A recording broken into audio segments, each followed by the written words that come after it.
And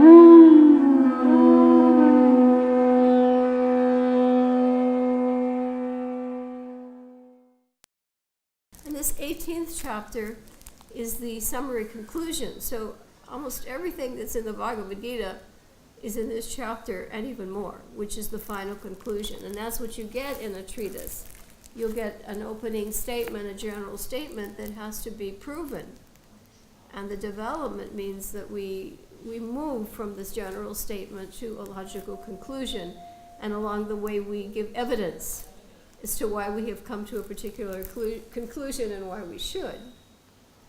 So this is such an important chapter because it gives us to the important conclusion of the entire Bhagavad-Gita.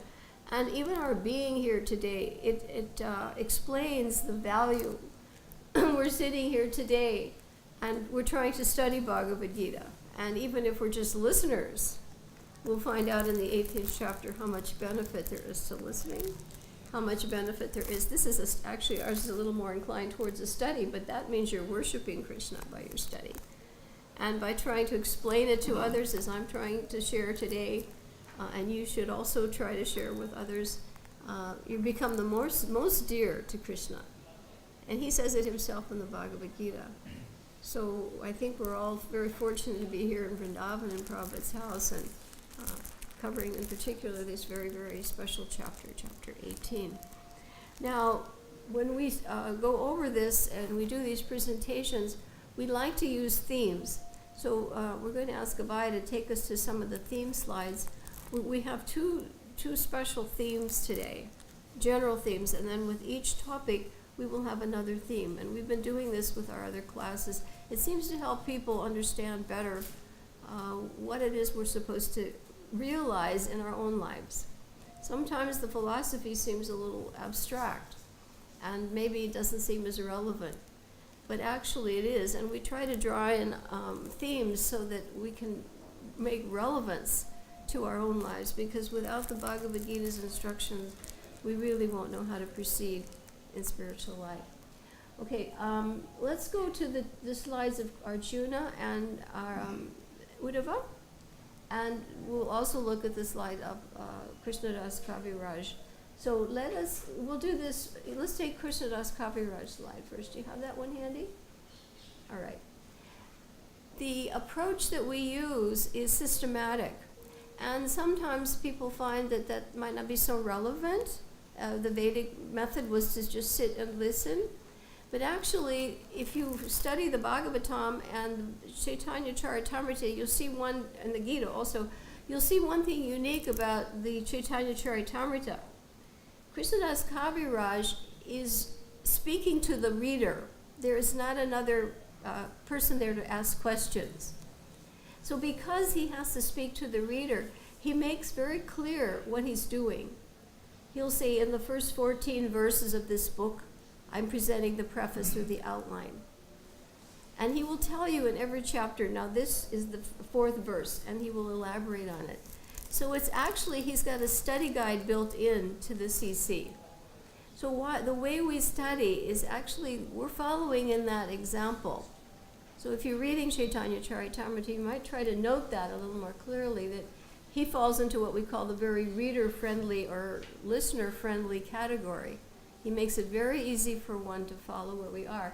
So the approaches that we use in trying to study, doing an overview, is very systematic, and we do the interactions and we repeat a lot so that it actually is something you can retain.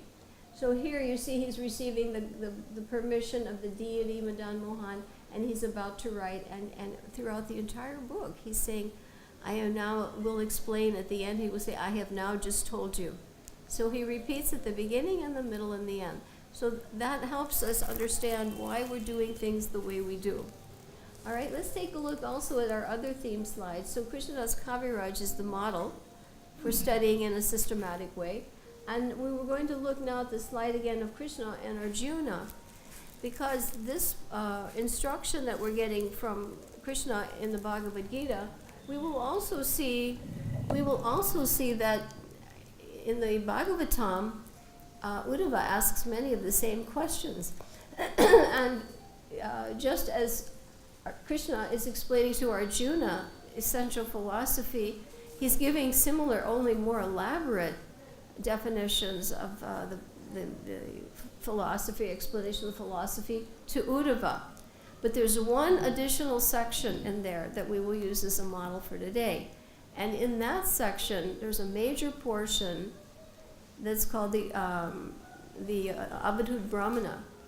And he talks about 24 gurus, how he became enlightened just by observing the world around him. So Uddhava, it's actually a narration. He's listening to this narration within the instructions. So we don't have that in the Bhagavad-Gita. Krishna doesn't depart into telling a narration. But he does to Uddhava. And we will be using that example because in the Bhagavad-Gita we will see points that help us remember to Krishna. But in the Uddhava Gita, we learn how to look at the environment as giving a lesson. You understand the point? We not only, just for instance in the Bhagavad Gita, if we see the essence of water, we're supposed to think of Krishna, right? He's the taste of water. But in the Uddhava Gita, it goes further. In other words, there will be a lesson in water. There will be a lesson. So what we're going to be doing today is using items that will help us get a lesson. What is the moral point here that we should be getting? It's beyond just remembering. This is instructive. And what happens is that the whole world then becomes your guru, becomes your instructor. You learn to look around and you learn to see, oh yes, there's a lesson here. Yes, this is something I should do. Yes, this is something I should not do. A lesson can be an injunction, it can be a prohibition. Either way, it's a lesson. Is that clear to everybody? Do you understand what we're going to be doing today? Okay. So that is the theme, again, the 24 Gurus idea, and also Krishnadas Kaviraj's, what we call listener or reader-friendly approach to study. All right? Now, let us take a look at this little study guide we have. First, we'll go through that so you'll understand what your materials are. Because this chapter is so extensive, we've had to leave out, just for the sake of volume, many of the activities we've had in previous ones. We didn't try to include a checklist for values, objectives, and we didn't try to include all the analogies and examples. It was becoming too voluminous. But let's take a look at what we do have, so you know what it is you have to keep for you, for your own independent study. First of all, the cover, and then on the inside, what we will learn today. This is our take-home points. These are my objectives for you as listeners or participants. We have the study section, and that we will be filling in, all right? After that, we have the slokas, and there are 78. And the slokas are bold-faced, where it's an important word. We call those content words. After that, we have the key memory verses. This chapter has 11, quite a few. And I mean, not key memory, some are also key thematic. So we have quite a few verses that are considered very important to know. There's essence, the essence of this chapter. And then we have an extensive definition section. That I did put in, quite a few pages. But that's coming from the purports. Whatever word Srila Prabhupada thought we should have a special understanding of, he elaborates in the purport, so we've added that. That's quite a few pages. And then, of course, we have the scriptural references. The other two sections, as I said, unfortunately, it's just too voluminous. We couldn't include those. But when we get the soft copy for people who receive these things online, those will be included. Now you have another part. These are your activity charts part. So in this, we have charts for the Gyan section, and there are activities, because you'll see the chart presented twice. You'll see the chart with the information, and below it, you'll see the information blocked out. So this gives you an opportunity. Either you can write it in, or you can put your hand there and you can say, oh yes, do I know this? And you can double check. So this is considered an activity worksheet for the Gyan section. And then after the Gyan section, you'll see the same thing, a little mind map chart, the information plus the blank for you to fill in, either mentally or by hand, for the 18th chapter. and that gives you a little mind map model for the 7 topics. Okay? Following this, I used to use these and hand them out. Before I learned how to use the little tablets, I was doing everything by hand, which was quite laborious, so I don't do that so much now. It's slower and not as effective in some ways. So you have little icons. I used to call them icons for all of the 78 verses. So that's 4 sides there, from 1 through 78.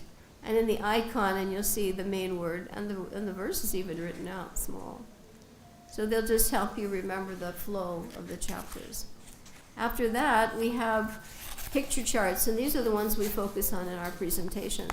Little picture charts with the information and a blank before it. Each of these pictures represents the topic. So we have on one side the first 3, which we'll be covering today, and on the second side, the next 4, which we'll be covering tomorrow. If you come tomorrow and you are able to bring your study guides along with you, keep them today. These are yours to keep. But we only make a very limited number, and we won't probably have enough for again tomorrow. So please bring it along if you decide to do both parts. Then you see charts again for the key verses, the ones that are key memory and the ones that are key thematic. There are double stars on the memory verses. Those are required if students decide to do Bhakti Shastri, which I think is now a requirement for initiation. I think devotees have to do that. Okay? Next we have a keywords chart, and it's a little chalkboard, and some of the main words that are important to know in this chapter. Following that, we have what we call pearl charts. They're little circles, and in the circles there are numbers, and below the number you'll see a word. And this is a learning skill where I try to reduce something to the minimum. And these words are stepping stone words. They're link words. They take us from one sloka to the next. And for the facilitator, we will be using these to summarize a section. So each time we get more and more specific. We start with the big picture, general information, and like a satellite, we zoom in. We zoom in and zoom in and zoom in, and we can zoom out again. So that's how we study, zooming in to get details and zooming out to get big pictures. So there are quite a few slokas, so you have quite a few pearl charts. Okay? Then at the very, very end, I think it just ends with the pearl charts, right?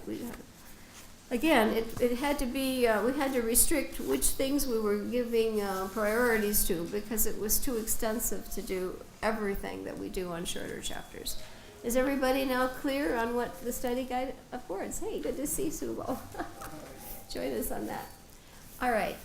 Now, I will pull out my little tablet, and we're going to do a little bit of some exercise work.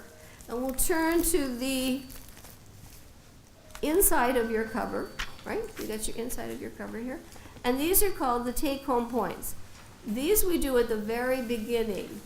This is what we call your basic diet. This you should know. So can everybody turn now to that page? All right. If you have a healthy diet, you should have your rice, your dal, and your chapatis, right? You won't just eat milk sweets all day. But you would like the milk sweets, right, as the dessert. But without the rice, dal, and chapati. So if your mother's cooking for you, or you're cooking for your family, you want to make sure they have the healthy diet first. So when we do a facilitation, we want to make sure all of you know the most important things. Anything we have time for, or anything you add later, it's limitless. Okay? But this is the rice, dal, chapatis for this chapter. All right, so the first thing that we all need to know is the chapter title. Now, you would be surprised. Often you would find, well, every devotee must know that, but that's not always the case. Sometimes people are busy or they don't have time to commit things to memory. So let us now make sure we know everything, and we want to make sure everybody does. That's my commitment. These are the take-home points. If you walk out of here, somebody will ask you, what's the title of chapter 18, and you'll be able to say. Okay? And you also, if you notice here on the study section, that there's a place to write that. Okay? So here we go.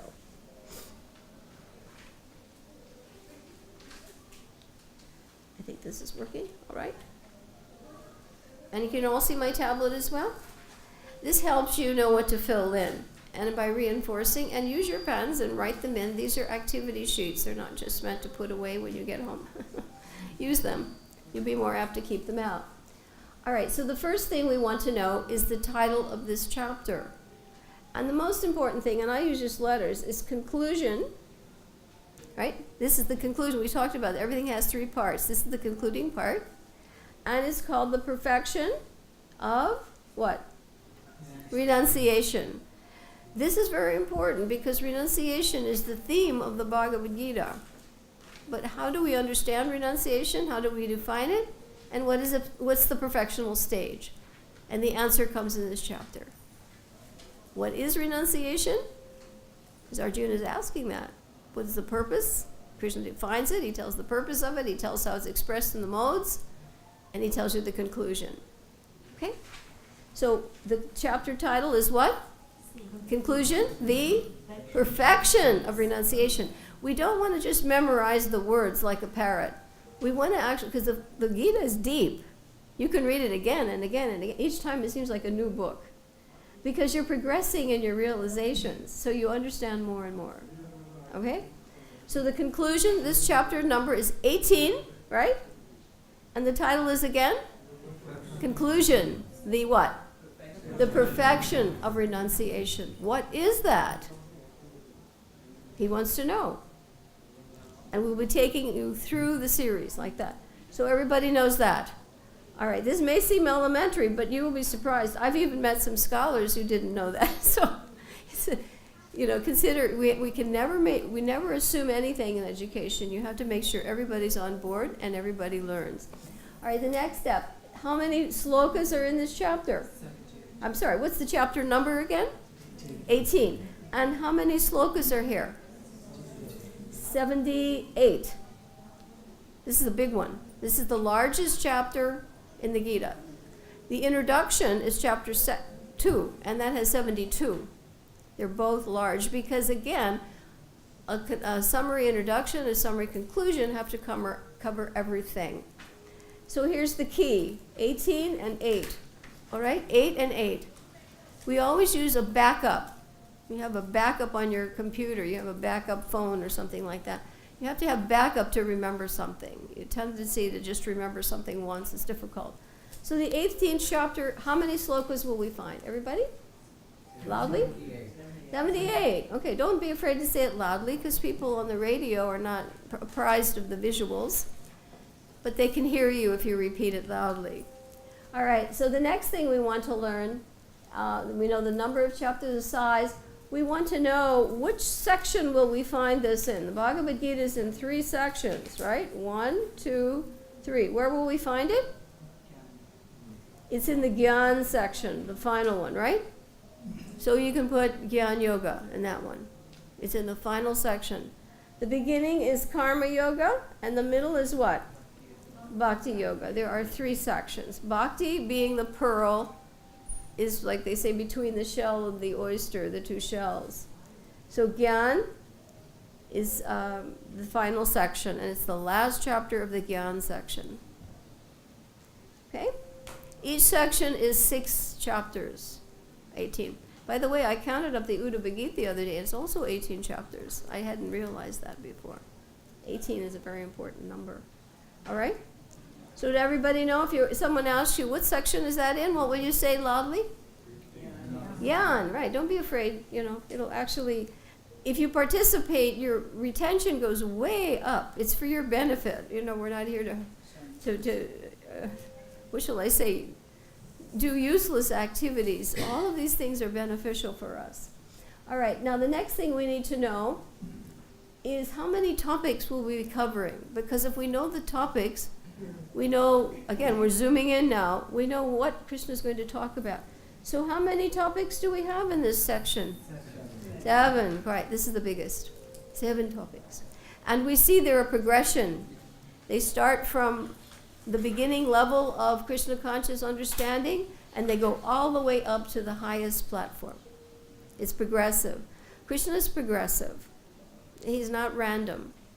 And that's why we try to study progressively, because random does not produce effective results. It will give you something, but it's a bit chaotic. So here we have 7 topics, okay? 7 topics, all right. Now, the next thing we want to know, and we use other numbers again. Numbers, it's a good way to organize things. Like on your computer, they'll say, do you want to organize your information alphabetically? Do you want to organize your information numerically or by topic or theme? So numbers are a good way to try to remember points. So we use some numbers from here on. We'll use the number 1. What is the objective of the Bhagavad-Gita? Can you see it on the screen? Pure devotional service. That is the objective of the Prabhupada says that in the purport to the first sloka. So what is the point of the Bhagavad-Gita? That everyone must come to the platform of what? Pure devotional service. That is the objective. If somebody was wanting a book or you're trying to sell a book, well, what's the point of this book? That every human being needs to come to the platform of pure devotional service. All right, now the next thing is we're going to learn that there are, I looked for number 2. What was there a number 2 in there? This doesn't mean the second section. But in a way, and these sort of match, that there are 2 designations, and we have 2 things. What do we have? The what? Soul and the super soul. This realization is critical. This is Gyan. Because if you don't have Gyan, Prabhupada says you can't come to the Brahmabhuta stage. You won't be able to think and act properly. So you have to be aware of the presence of super soul in everything that's happening and everything we do. All right, so that's number 2, the soul and the super soul. That's described in the Gyan section. Very, very technical. We have a very technical section to try to understand today. We have 3 modes, obviously. I have that down a little lower. Let's do those. You see the 3 modes. What are those? Explain. Goodness, passion, and ignorance. That's a big section, huge section. And we go back up, 3 motivators of action. And that's very technical. Every action that takes place, that we do, there's a subtle form of work. And that breaks down into 3 things. There has to be knowledge. There has to be a knower. He wants the knowledge. And what's the object? What's to be known? Let's give you an example. We want to make a rasgula. We have to have the information, the knowledge, right? We are the knowers. And what's the object? The rasgula, okay? Every activity, he breaks it down very scientifically. This is coming from Vedanta Sutra, that you have to have 3 things.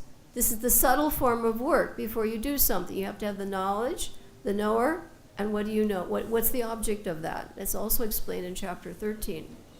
All right, another thing that's 3, even more technical, is the, well, did we put that in? Confidential, more confidential, 3 things. The 3 constituents, yes. And these are all described in the modes. This section is actually very technical. We have the senses, the work, and the doer. So we'll explain this on the chart when we go into that. So we have the senses to do your work. You have to have the work itself, and you have to have the person doing it. Then the work takes place.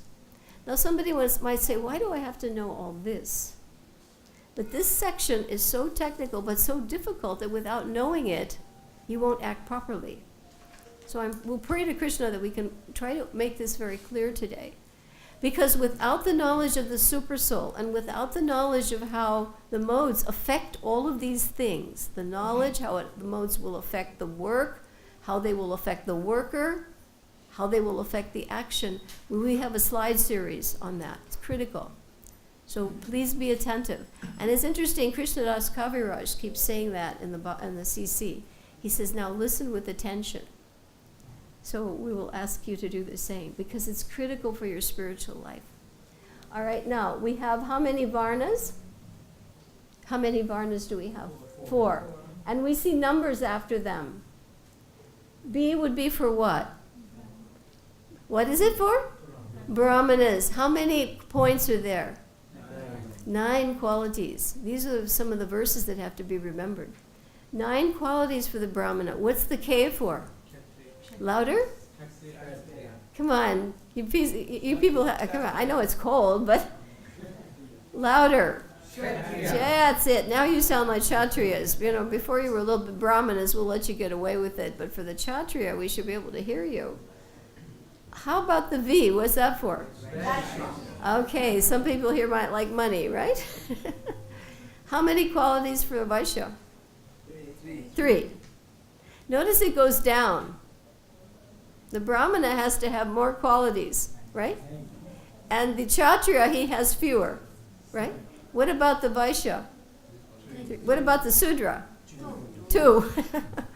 So the more the responsibility, the higher the order. And that means the greater the responsibility. And he has to have more qualification. I mean, if you're going to have to be, you know, a guru or a temple president, or you have to have the skills, or you're going to mess the situation up. And yourself, you'll suffer. And everybody else will suffer. So it's again 9 for the Brahmana. How many for the Kshatriya? 7. We may not memorize them all, but we know. How many for the Vaishya? 3. And how many for the Sudra? 2. Okay. And since in Kali Yuga most people are what? So we have to be honest about ourselves. We can't expect too much, but Lord Chaitanya's mercy covers the bases. All right? 5 factors of action. 5. Oh, here's really getting technical. We have B, P, S, E plus S. Now the S is super soul. Okay? He's the critical one. Because whoever does not know super soul is the sanctioner, he will not act. He will think he's doing it. And he will act against his self-interest. So devotees know super soul is the ultimate sanctioner. But what are the 4 other material parts? B is for the body. What's B for? Okay, P is for the performer. That's for the individual. S are for the senses. And E is for the what? Endeavor. Now this is very technical. We have slides on this also. B is for what? The body. What's P for? Performer. What about S? Senses. Senses. Yes, your mind is also in that category. It's also the master of the senses. It's in 2 categories. It's in the subtle category. It's also in the gross category. And you have E for the endeavor. Okay? Body, performer, senses, endeavor. And who's the big sanctioner? Super soul. If you don't know that, and most of the people on the planet don't know that, they think they're doing something, and what happens? Well, what's wrong with that? You have to take the reaction. If you think you're doing it, you have to take the reaction for it. And that's explained. That's why this section is so critical, even for devotees. You can tell which devotees are really advanced. When you ask them and you praise them, you say, "Oh, thank you, you did such a nice thing." They'll say, "I didn't do anything." But the less evolved they are, they'll say, "Oh yeah, well I did this and I did that and I did that." And they may know something, but the degree to which we know this philosophy is the degree to which we are freed of the modes. And that's the point. We have to become freed from the clutches of the modes. Everybody clear so far, or are we already in deep water? How you doing, Subal? Is it clear? Or too much, huh? We're really, it's very technical today. All right, so 7 items in the modes. Now we have a really nice way to learn that. The 7 items, you see R, K, A, W, U, D, H. All right, we have a little memory sloka. Can you all say Radha Krishna? Louder. What's that stand for? RK, right? RK. Radha Krishna? AW, always wait. What do? They always wait. Until when? Until dawn. Okay, and H is an old word. It's hearkens. When the dawn comes, it hearkens. Radha Krishna, what does RK stand for? AW? Always wait. What's UD? Until dawn. And what's H? Hearkens. Hark, hark the lark. It's coming from Shakespeare. Okay, and we will learn what those mean. R is for renunciation. What's R for? Renunciation. K is for knowledge. What's it for? Knowledge. Okay. A is for action. Always is for what? Action. Yes, this is defined in the modes. And W is for what? Worker. The worker. And U is for until understanding. What's our understanding? How much we understand affects what we do. D is for determination. What's D for? Determination. And H is for? Happiness. That's the good one in the modes. Happiness. Okay. Raise your hand if this is new for you. Is this information new? Oh, good. You're making a lot of progress today. It's very technical. How many knew this already? You've come to some of our classes. So this is important. Okay, Radha Krishna, always wait until dawn. If you remember the little sentence, you can trigger the point. That's the point. It's called anchoring. If I have to learn something technical, I have to use a mnemonic skill. It's a trick. All right, and then the 12 km, there are 12 verses, sorry. And those, we'll just see the numbers on those, but we won't try to add that to your memory bank right now. Okay, let us now take a look at, we've gone through the study thing. Let's go into our information, instructional objective slides. We want to just do about a 5-minute looking over everything up until this chapter, really fast, really fast. So you go to your instructional objectives, and we're going to zoom really fast. We talked about this, that the model is Krishnadas Kaviraj and how he makes a reader-friendly approach. Okay, what else do we have? Yeah, when we do an overview, we put together the pieces. We have to analyze all, but we put them together, otherwise it's loose.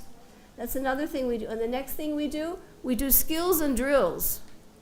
We cannot just talk about it. It doesn't stick. We have to actually do a little repetition.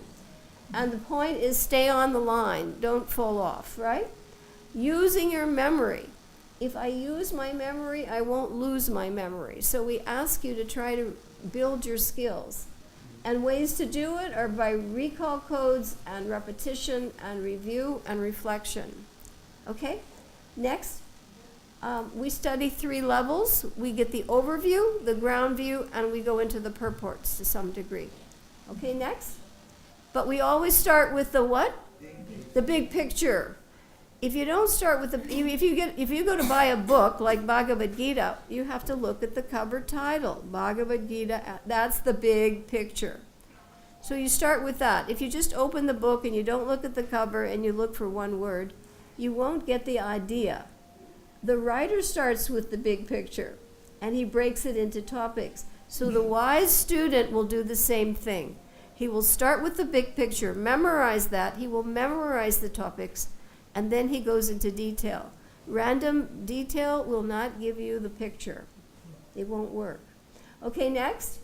And we build a strong foundation, the Raistal Japatis. Okay, next. And we use this pearl stepping stone to take you through the slokas, and we see how they connect. Like a chain, they link. Krishna is so clever, he will take one word from one sloka and he will repeat that one word in the next and then give you the new word. Every sloka is connected. It's not random. Next, we organize it so you can get an idea of what we find where. And the next thing we do, we study the purport, the 3 parts, the beginning, middle, and end. We talked about that. Every treatise has an introduction, a body, and a conclusion. It doesn't matter what we have. Okay? Next. In the first part of the Gita, in chapter 1, this is the development of our consciousness. If we do not know we're suffering, we're not ready for the Gita. I'm sure everybody here has realized that material life is suffering. Everybody, right? Does anybody here not suffer? You're dressed up warmly. Okay. Then I go to who for help? Guru, right? Then I'm more advanced. I know I have a problem. I go to a doctor if I need help. And then he's going to tell me what I should do, right? In chapter 3. I should worship Vishnu. And then when I do that, I will get knowledge. transcendental knowledge. Each chapter is progressive, and each chapter is a higher stage of not only realization but benefits. The more you act in knowledge, the more you are advancing in spiritual understanding and the benefits of that understanding. Okay, next. These are how the chapters develop. Chapter 1, I have doubts. Number 2, I go to Guru. Number 3, I do what? I worship Vishnu. I have knowledge as a result of that.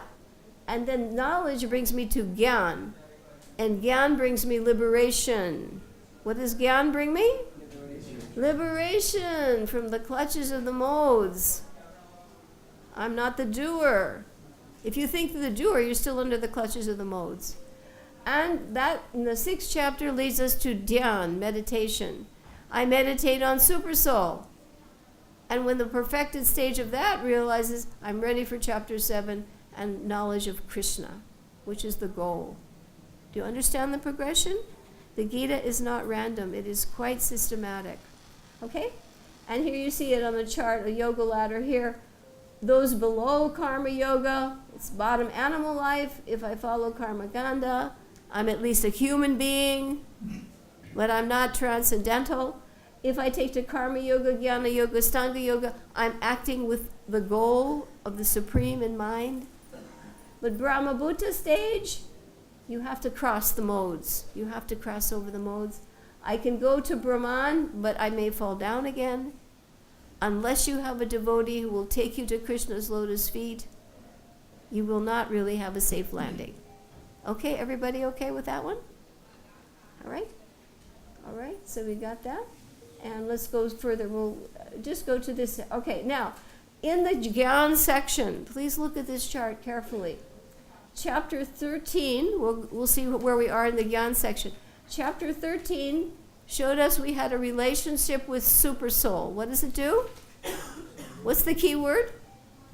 Relationship. And in chapter 14, we learn what? How are we conditioned? We are now all bound up. We are not free yet. And in chapter 15, how do I get rid of that? By what? Detachment, the banyan tree. I have to cut it. In chapter 16, I know that the secret to knowledge is what? Scripture. Anyone who does not follow Scripture, he's demoniac. That's the one thing, the criterion. If I follow Scripture, I'm godly. If I don't follow Scripture, according to the Scriptures, I'm demoniac. That's why we have to know the Scriptures. In chapter 17, we see how the modes affect us in our activities. And the key words are Om Tat Sat. I have to worship with Om Tat Sat in mind, with the Supreme in mind, to perfect all of my activities. And what's this chapter all about? What's the key word? Surrender. That's the perfection of renunciation. Surrender to Krishna and all the other things are covered. You don't even have to do them. Is everybody clear on the progression? We're going fast through a lot, so I don't want to lose anybody in the dust. Okay so far? All right. This is what we call orienting ourselves. We have to look back to what we have come up to so that we know what we're going to get. All right, now here we have the Bhagavad-Gita, our most famous verse. Abandon all varieties of religion. Just surrender.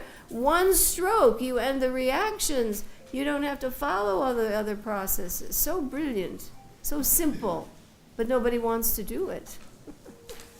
Okay, now let's learn these 7 sections. Are we ready? Here's your chart. The first section, and I'm going to use this, so this should help us.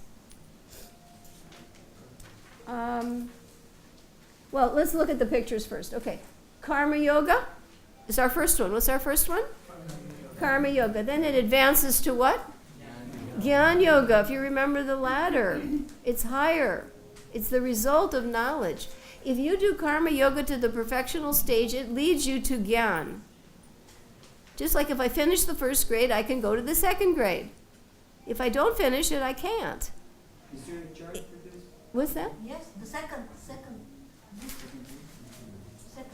Oh, yeah, these charts. And they're also, follow your charts. They're in the back.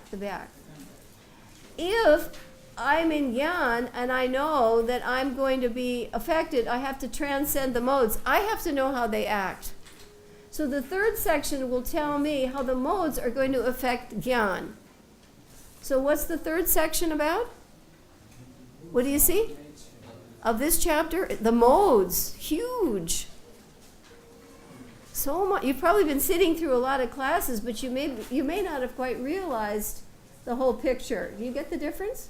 Because if you listen to 78 verses and you don't see the topics, it's like getting lost in the forest, right? Lots of trees, but where am I? You have to get up to get the aerial view. Oh, here I am. Karma yoga, jnana yoga, what's next? The modes. Okay, then, what's next? That's the blanks. Now, in the next four, which we'll cover in detail tomorrow, if people are born in a different combination of modes, you see these colors here? Can you move that? Yes. You are this. You are a mixture of blue, red, and yellow. Your bodies and your mind, red, yellow, blue, which one are you? This is what you really are. To some degree or another, you are covered by the modes. So the purity of the pure soul is less obvious. It's relatively obvious according to the modes covering. The soul is not as covered in goodness. It's more covered in passion, and it's very covered in ignorance. All of us sitting here are a combination of red, yellow, and blue. And all the admixtures, green, orange, purple. But those three modes are represented by three colors, just as an artist will mix any of those three colors and he can get any color on the spectrum. The material nature mixes those three modes, and what we have is the picture. But the soul is what we have to go, we have to attain the purified state. This is Brahma-bhuta. This is Brahma-bhuta. You have begun bhakti. Right now we are in the preparatory preliminary stage. Okay? But this is you. Pure. Okay. The coverings have to go. They have to go. So we'll see in the modes that we aim for the yellow one.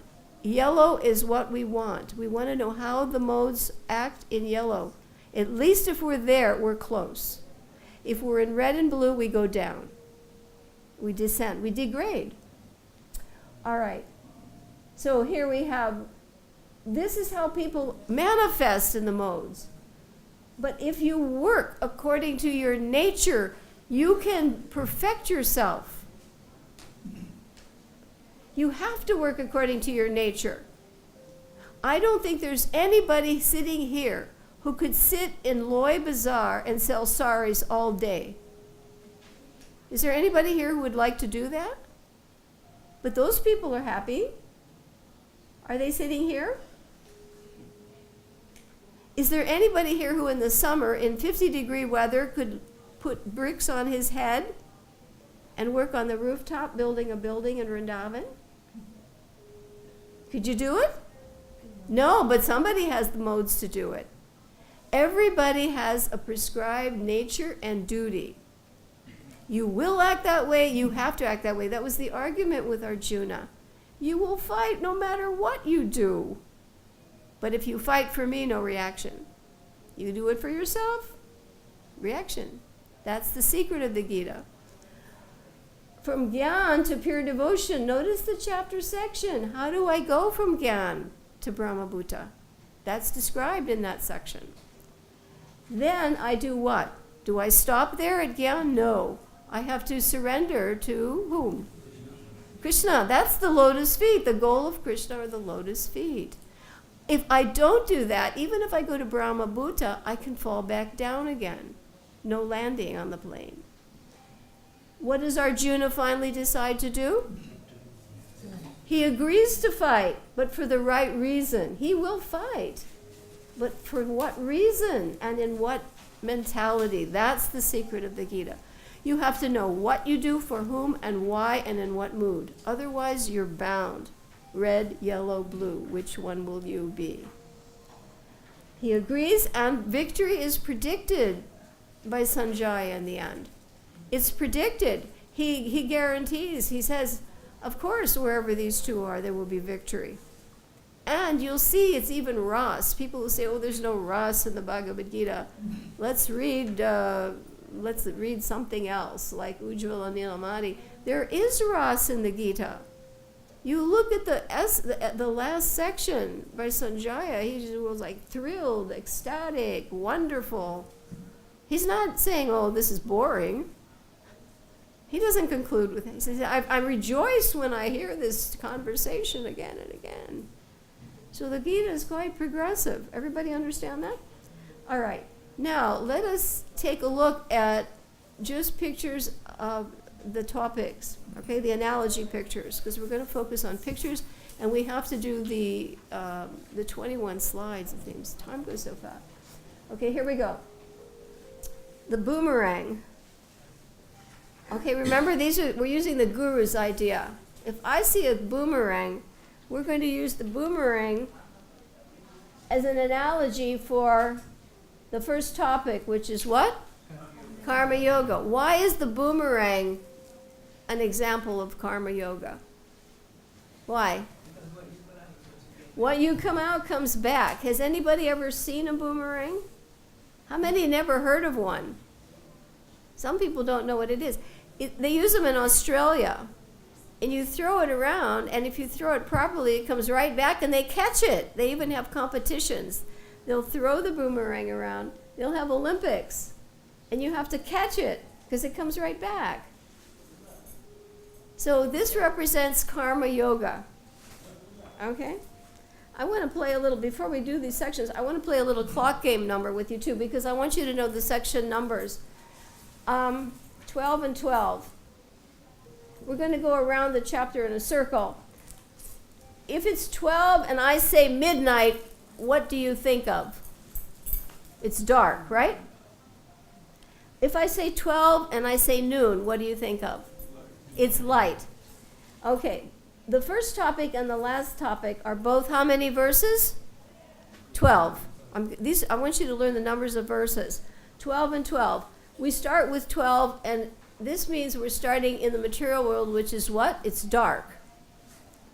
And if we end in the spiritual world, what is it? It's light. So 12 for karma yoga and 12 for the last section. We're going to come down to the bottom. Try to follow this. 8. How many gopis are there? 8. Loudly? 8. 8 gopis. All right, so we know the numbers of 3 out of 7 topics. We have 2 more to learn. I'm going to give you a material reference and a spiritual reference. 12 for karma yoga. 8, this is going to be for the worshiping through our work. The next is Gyan. How many Goswamis are there? 6. How many? 6 Goswamis, and 6 is half of 12. How many times was Haridas Thakur beaten in the marketplace? 20. How many? 31. No? Close. 22. 22. There are 22 verses on the modes. 12 is for what? Karma yoga. 6 is for what? Jnana yoga, the topic. 22 is for the modes. 12 is for what? Karma yoga. 6 is for what? Jnana yoga. 22 for the modes. We're going to be looking at those slides. 8 is for worshiping through my work. If I'm a Kshatriya, I should do that. If I'm a Sudra, I should do that. You can't do anything else. Now, in America, they have a store called 7-Eleven. It's open at 7 o'clock and it closes at 11. Actually, they open 24 hours. Yeah, well, now everything's open 24 hours. Okay. 7-Eleven. We can number 7. How many mothers are there? 7 mothers. And what number is Ekadasi? 11. So we have a spiritual reference too. So the Karma Yoga section is 12 slokas. The Jnana Yoga section is how big? 6. How big is the mode section? 22. How big is the section on worshiping according to my nature? 8. How big is the section on pure devotional service? 7. How big is the section on surrender? 11. How big is the section on victory? Okay, 12. All right, I just wanted you to just to have a little relaxation for some numbers so you know how these topics break up. All right, the boomerang represents the what section again? Karma Yoga, right. Whatever I do comes back unless I do it for what? For Krishna. Right. You'll have to become red, yellow, blue again. Next. Here are some pencils. Which one is standing up? Yellow. I thought this was an interesting picture. Which ones are lying down? Blue and red, because they take us down. Blue and red will take us down. You degrade. If you're acting in passion or in ignorance, you degrade. Yellow will take us up. So we will want to form our consciousness according to the description of the modes in what? Yellow. All right, next. We go past this one. This is too technical right now. All right, here. This is a sign on happiness. I think we'll go even a little further. No, that's special. This is critical. These are charts, right? Okay, those are topic charts. Those are the modes again. This is called a biorhythms chart. This is representing the modes section. All right? Biorhythms are something even the scientists understand, that according to your mind and your intelligence and your emotions and your health, every month you will go like a roller coaster. Anybody experience that? You'll go up and down and up, and some days you feel wonderful and some days you feel terrible. The secret is to stay steady. Why does the scripture say don't get excited about happiness? Because as soon as you are, you're going to start coming down. And why do they say don't lament if things look bad? Because it's going to come up. So the wise person stays steady. He doesn't get excited about happiness or distress. He's fixed. If I tip water, if I tip the jar, what does the water do? Does it move? Does it change?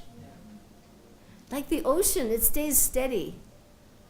So the wise person in Brahma Bhuta, he is fixed. He doesn't react to the external changes. He's fixed. Prabhupada was like that. He could be anywhere. He was neither elated nor depressed. So that represents the modes, how they act, and staying steady. And they compete. They compete on us, and at certain times of the day they act. Like right now, the mode of ignorance starts to predominate. Okay, next. Lemons and lemonade. What does that mean? The body is considered what? A lemon. Bad bargain, right? Prabhupada said, the body's a bad bargain. In the West, they say if you get a lemon, make what? Lemonade. If you buy a used car and it's a bad car, you say the car's a lemon. If you get a material body, how can you make lemonade out of it?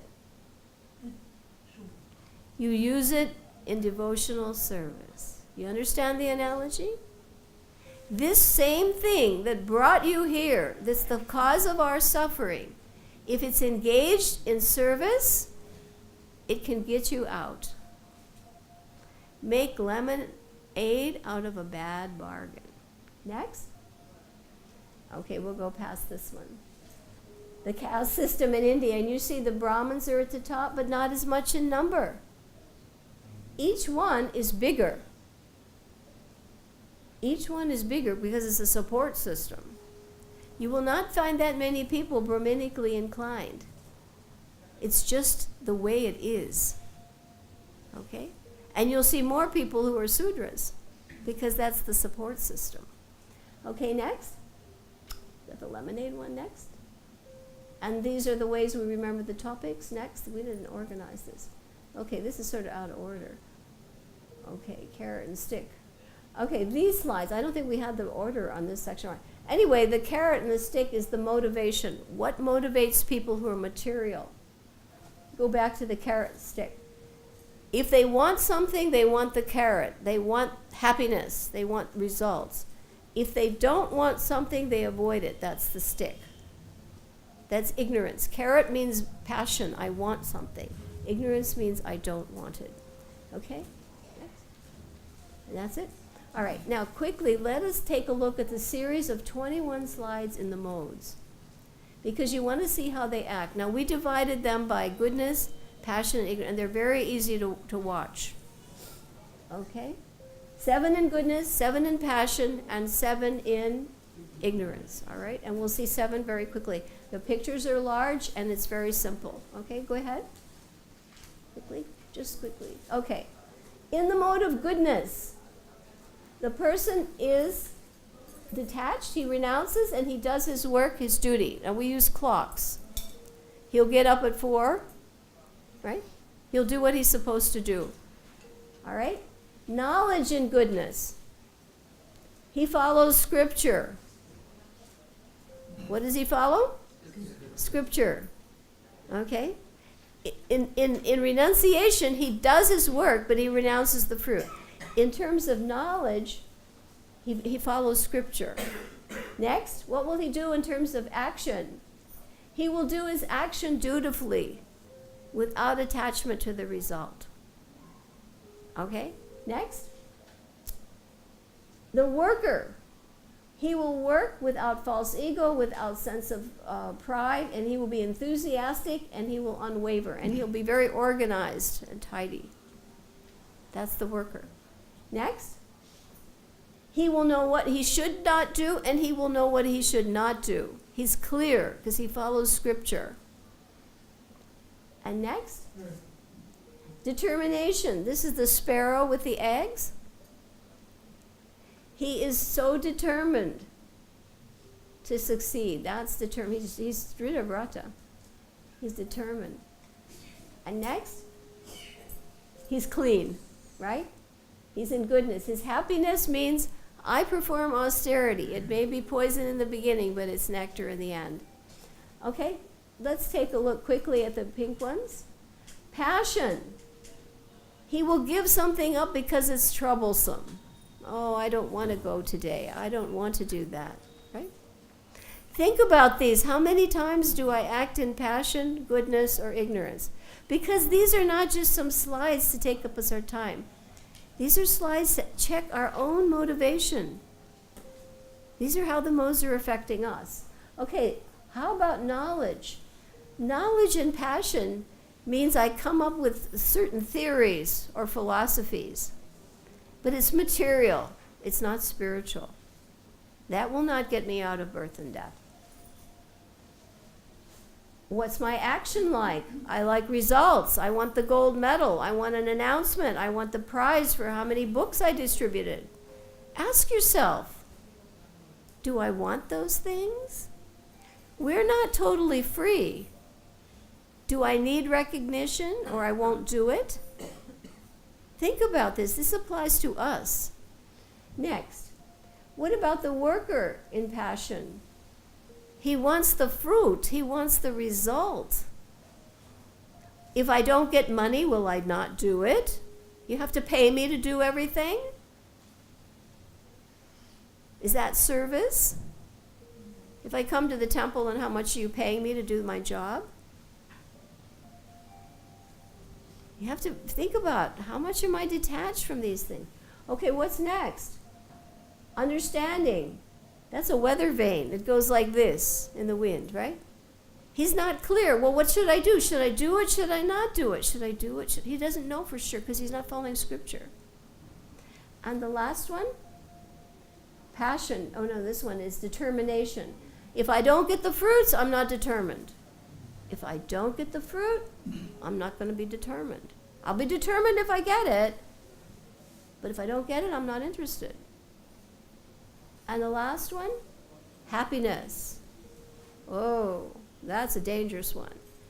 Poison in the nectar in the beginning, but poison in the end. Guaranteed. Guaranteed. Any contact with the senses, guaranteed poison in the end. Guaranteed.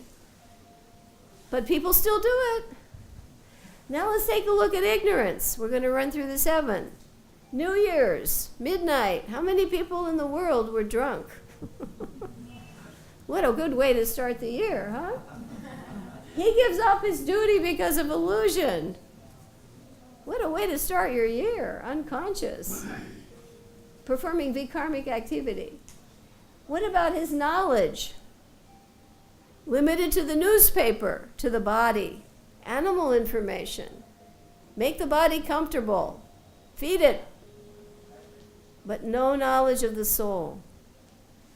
What's his action like? Binding. Everything he does is binding to birth, old age, disease, and death. Everything he does. What about the next one?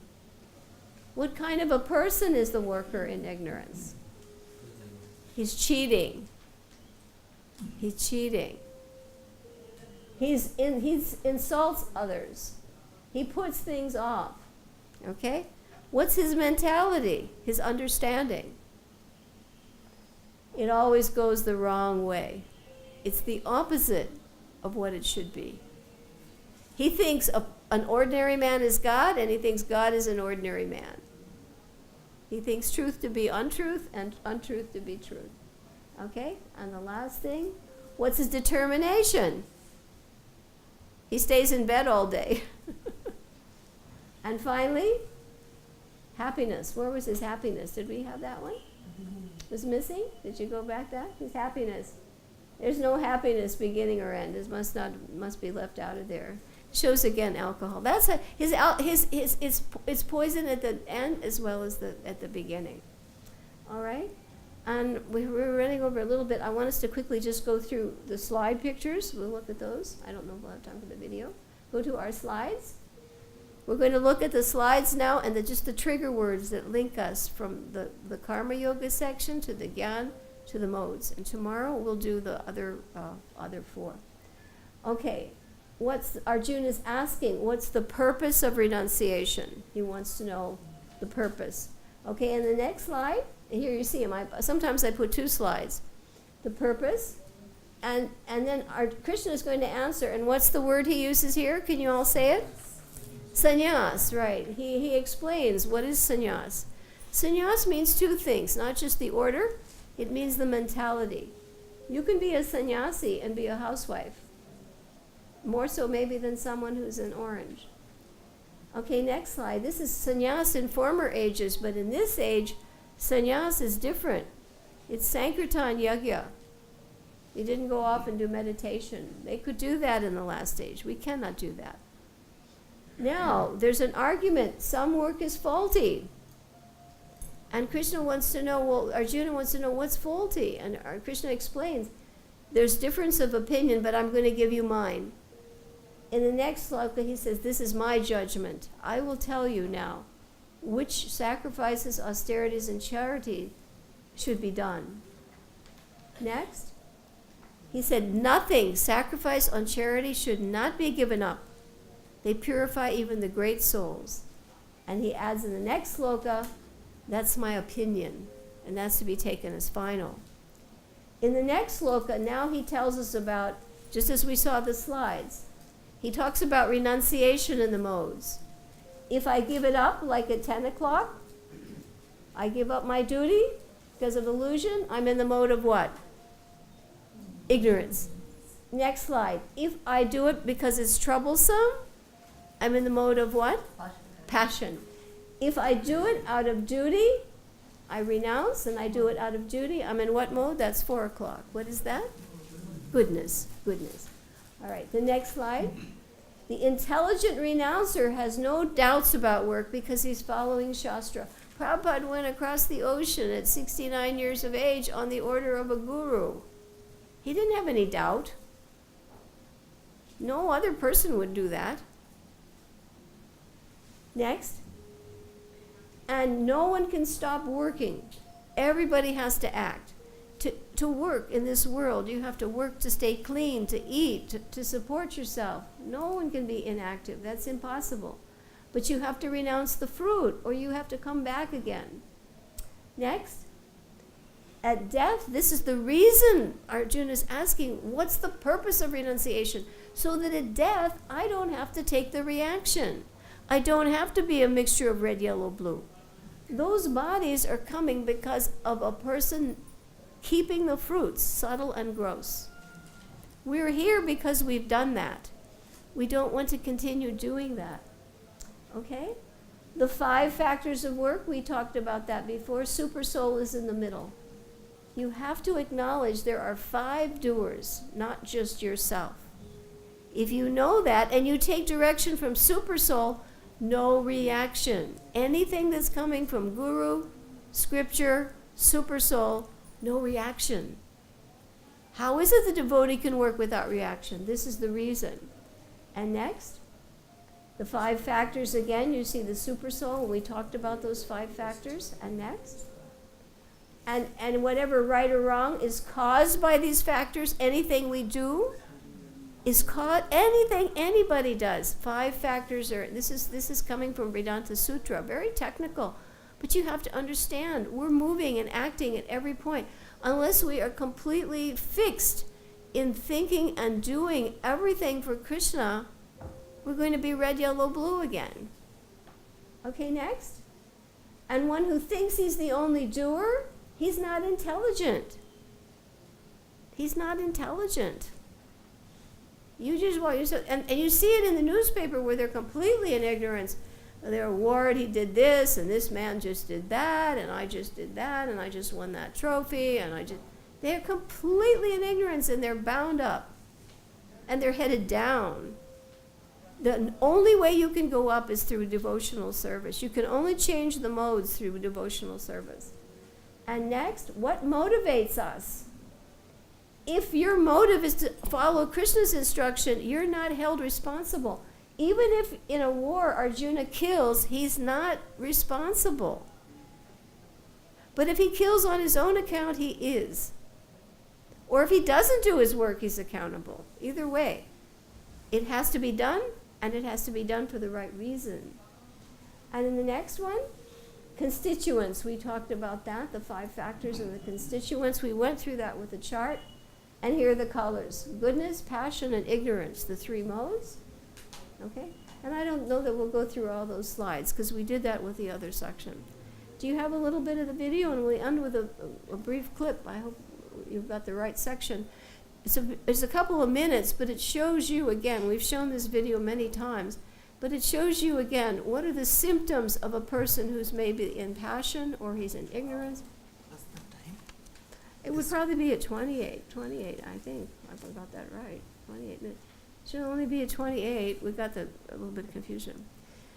All right, so we've had to cover a lot. It's very compressed. Time goes quickly, but I hope.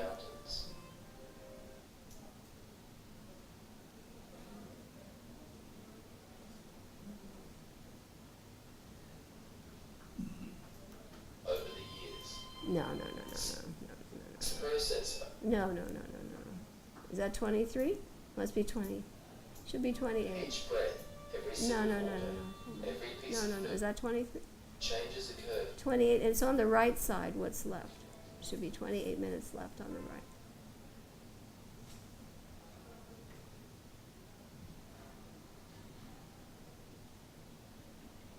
Okay, go back where you saw the modes one. Okay, yeah. Okay, go back a little more. This just is a summary of what we talked about. That people, that you can look around now, when you see people, you know which modes they're in. Go back a little bit more. Back still a little bit more. Okay, there you go. A little bit more. Okay, you see the mask there. We see the The effect of their influence can be seen in the Okay, consciousness. we see the effect of the modes in the people we see. For example, when the mode of goodness affects the consciousness, the effect of their influence can be seen in the consciousness.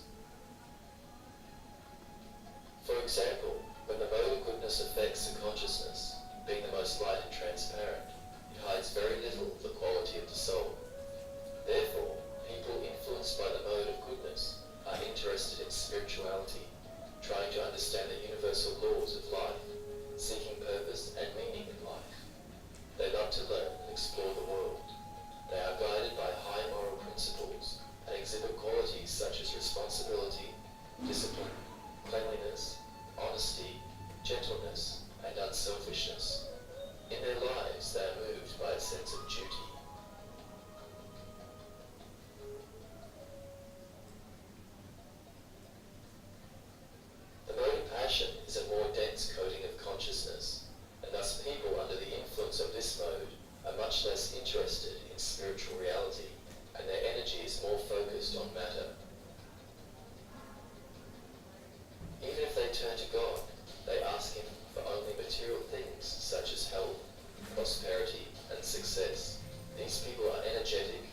ambitious, creative, and have lots of plans for the future.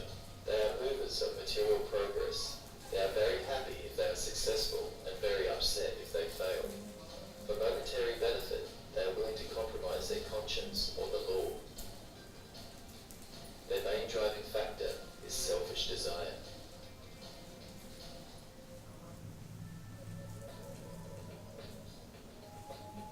Under the influence of the mode of ignorance, people manifest such qualities as laziness, passivity, and apathy. These people often lead a sedentary lifestyle. They sleep more than 8 hours a day, barely awake, and hardly motivated. They are often late. It is difficult for them to start their own business. It is easier to follow someone else than to take the initiative. They are addicted to intoxication, such as alcohol, tobacco, drugs, and it is very difficult for them to give up these habits. They are always dissatisfied with something, like to criticize others, and tend to shift responsibility to others' shoulders. They are prone to idleness and a parasitic lifestyle.